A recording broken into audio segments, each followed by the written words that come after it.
El Salmo 5 es una oración que David expresa su confianza en Dios y su deseo de justicia y anhelo de vivir en la presencia divina. Este salmo puede dividirse en tres grandes temas. Como sabemos que la primera es la petición matutina y la confianza en Dios. Y como es parte de los 8 remedios naturales, dice que David comienza buscando a Dios en oración, mostrando su dependencia total del Señor. Miren, por eso es que la ley del conquistador dice observar la devoción matutina. Siempre es la primera ley. ¿Y por qué? Miren, cuando nosotros vemos que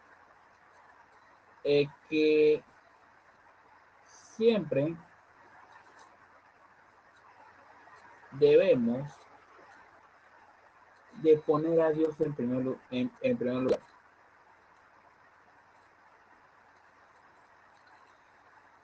¿Y por qué?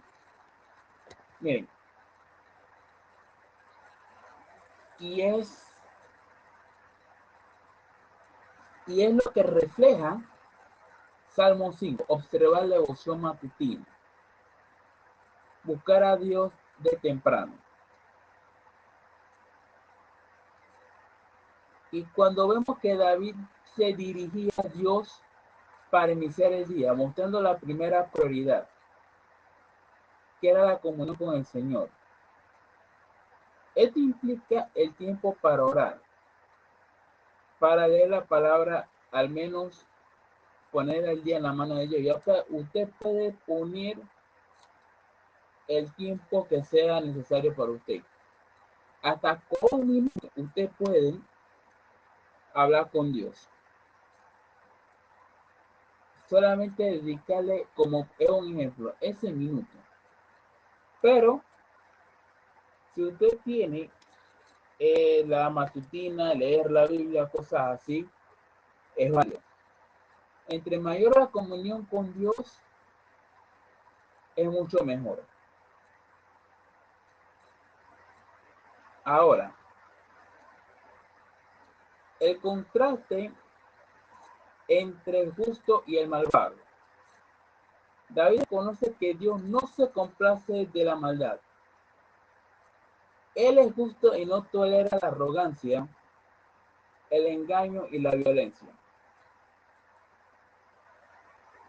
Miren, y en otra parte dice, no solamente hablarle a Dios, sino también esperar su dirección, su paz y su respuesta. Porque vemos que el Señor hace salir el sol para justos y malos. Y es así. Porque dice, tú eres un Dios que no se complace en la maldad. El malo no habitará junto a ti. Pero Dios bendice a la persona cada en su debido tiempo. Vemos en el punto 3 que David pide entrar a la presencia de Dios por su misericordia y ruega por dirección en medio de los enemigos, de sus enemigos. Confía en que Dios protegerá a los justos y juzgará a los impíos. Y acá también dice que Dios es santo y justo y no tolera el pecado. Esto lleva a acercarse con humildad a Él. Porque también miren, pedir la dirección para el día, confía en la protección y en el favor de Dios. Porque miren, acercarnos a Dios es algo bueno.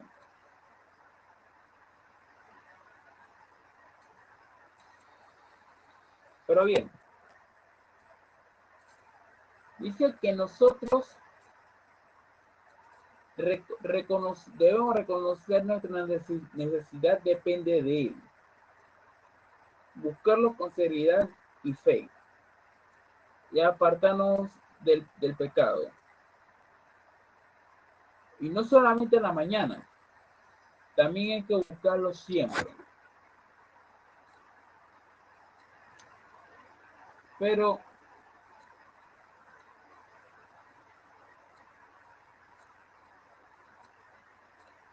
también vemos que, dice que empezar con Dios orando y estudiando la palabra. Es lo que dice la primera ley.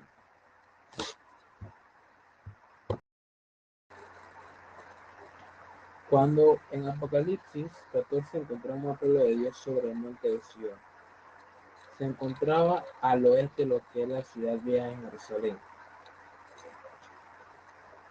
En otras palabras, la descripción lo del remanente de Dios sobre el último día presenta el lenguaje característico del santuario como la mayoría de las escenas claves del Apocalipsis. Es donde se centra la adoración. Ahora, ¿cómo puede unirse este grupo? Miren, cuando el apóstol Juan habla sobre los que siguen al Cordero donde quiera que vaya, y estas fueron vírgenes, como todos sabemos que no se ha mezclado con otras creencias, no se ha adulterado con ídolos y cosas así por el estilo, quiere decir que estas se mantienen impuras. Pero bien, ¿quién resida en tu santo monte? Refiriéndose a Dios. La descripción de aquellos quienes permiten estar en la presencia de Dios, según Salmos 15:24, representa una tarea difícil de cumplir para simples pecadores. Ninguno de nosotros puede decir no caerá jamás. La Biblia enseña que decimos que nunca hemos pecado, la verdad no está en nosotros.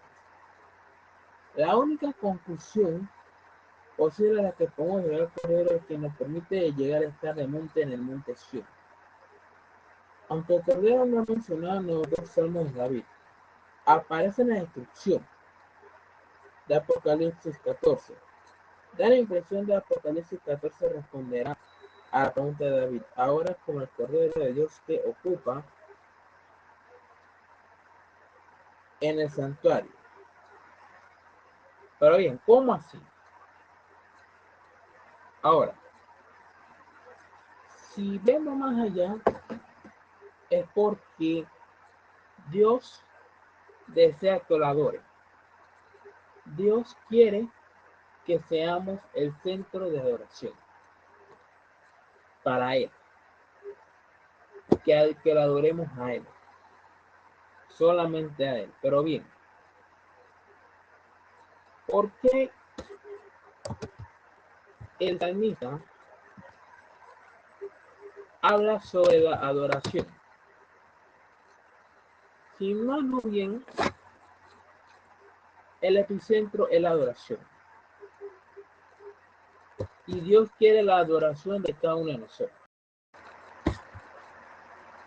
Hay algo muy interesante con el Antiguo Séptimo Día, que estamos acostumbrados a buscar los símbolos del Apocalipsis en el Antiguo Testamento para entender qué representan.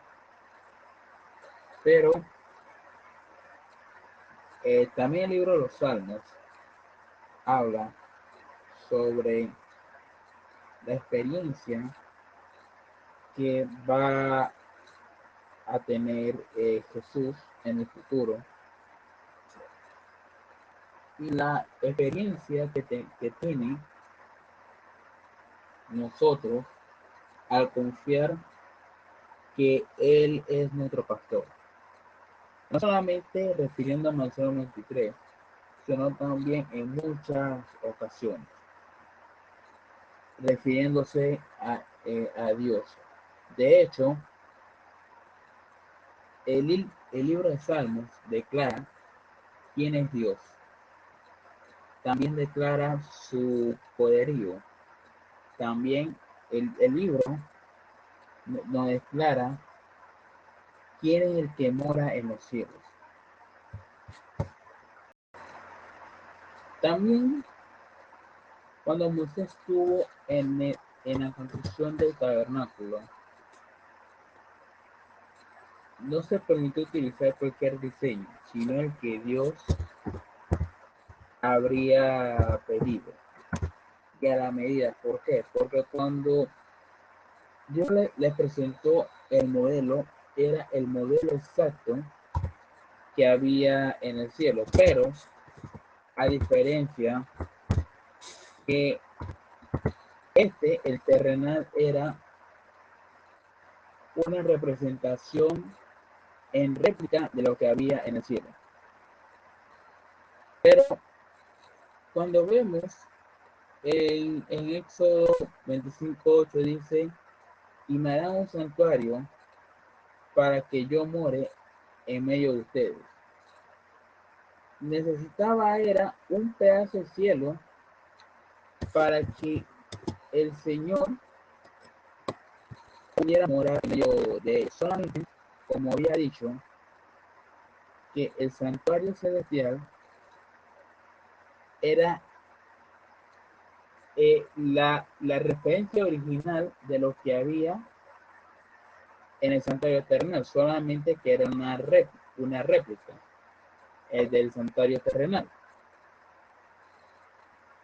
Cuando vemos también que Jesús se figuraba como sacerdote en el Antiguo Testamento, pero Hebreos dice que Jesús era el sumo sacerdote, que Jesús era el sumo sacerdote, quien, quien era para poder limpiar nuestros pecados. Ahora, el libro de Apocalipsis también abunda imágenes del santuario en lo de la referencia que hay en el santuario terrenal y lo que hay en el santuario celestial. Pero ahora bien, si vemos también en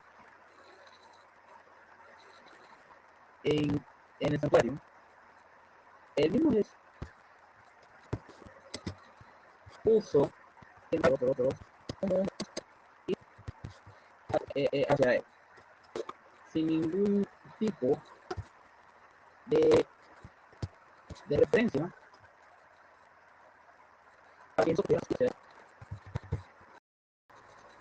Cuando, cuando analizamos el Salmo 51, 7 al 15, hace lo que Dios había hecho con David. Si vemos por qué David había cometido más pecado que Saúl, bien,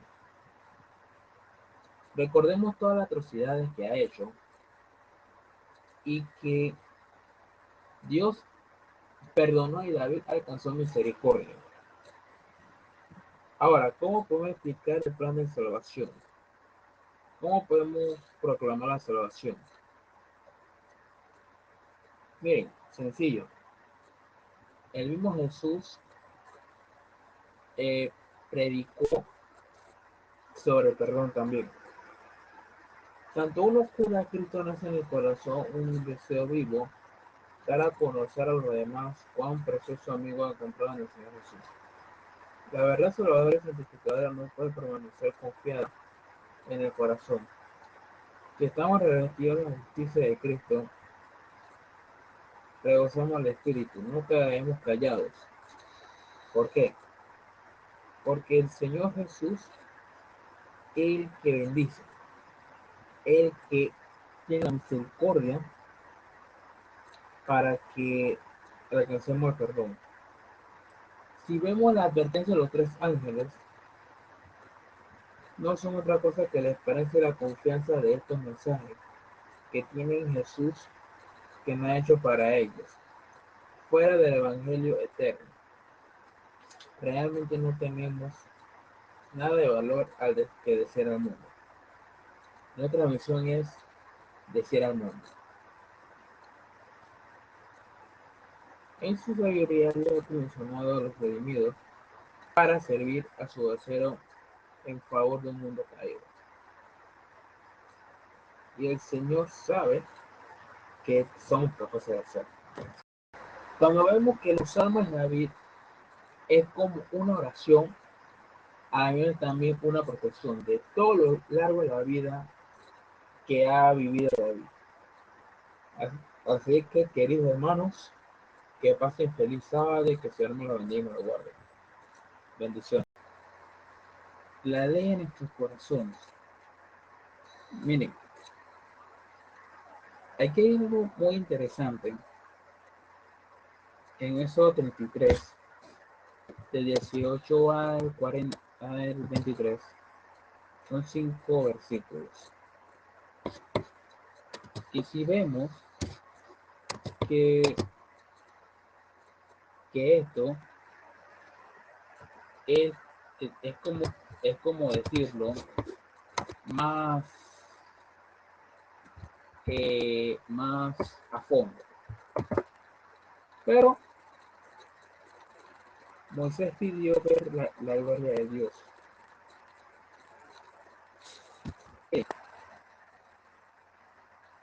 Después de la caída del hombre,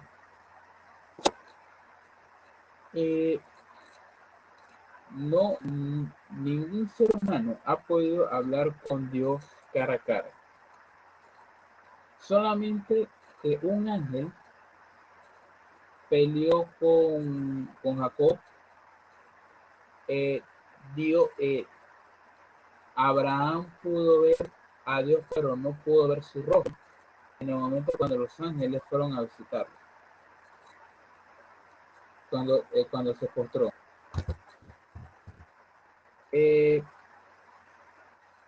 Pero había más, pero vamos a enfocarnos que cuando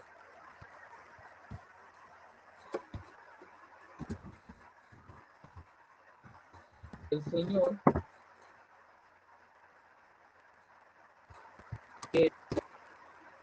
le permitió Dios ver su gloria. Fue una petición en la cual Dios le concedió. Pero bien, ¿cómo hay que la ley en nuestros corazones? Tiene que ver mucho, porque al principio el Señor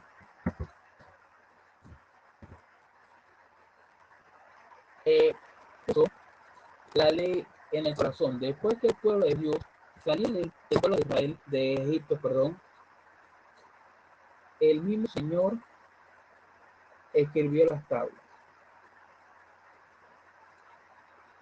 ¿Y por qué? Porque el Señor quería que fueran escritas. Así como la importancia del arrepentimiento y la intercesión de Moisés como mediadora. Entonces, el mismo Señor es misericordioso. También que permite ver más allá. Solamente cuando tú vives con fe, la ley en nuestros corazones. Miren, aquí hay algo muy interesante en Éxodo 33, del 18 al 40, al 23. Son 5 versículos. Y si vemos que, que esto es, es, como, es como decirlo, más, más a fondo. Pero Moisés pidió ver la gloria de Dios.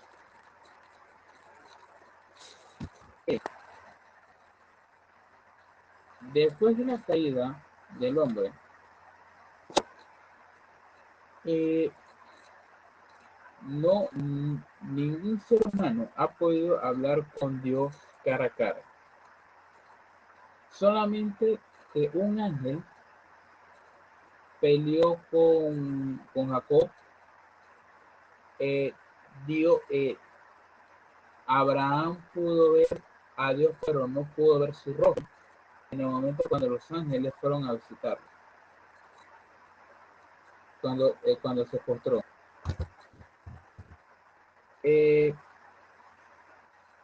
Pero había más, pero vamos a enfocarnos que cuando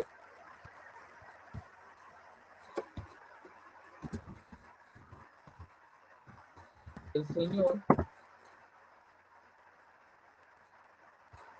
eh, le permitió Dios ver su gloria. Fue una petición en la cual Dios le concedió. Pero bien, ¿cómo hay que la ley en nuestros corazones? Tiene que ver mucho, porque al principio eh, el Señor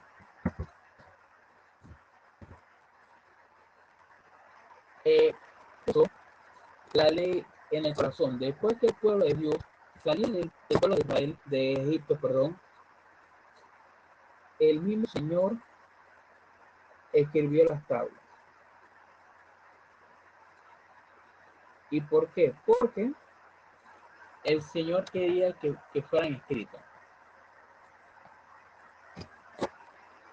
Así como la importancia del arrepentimiento y la intercesión de Moisés como mediadora. Entonces, el mismo Señor es misericordioso. También que permite ver más allá. Solamente cuando tú vives con fe.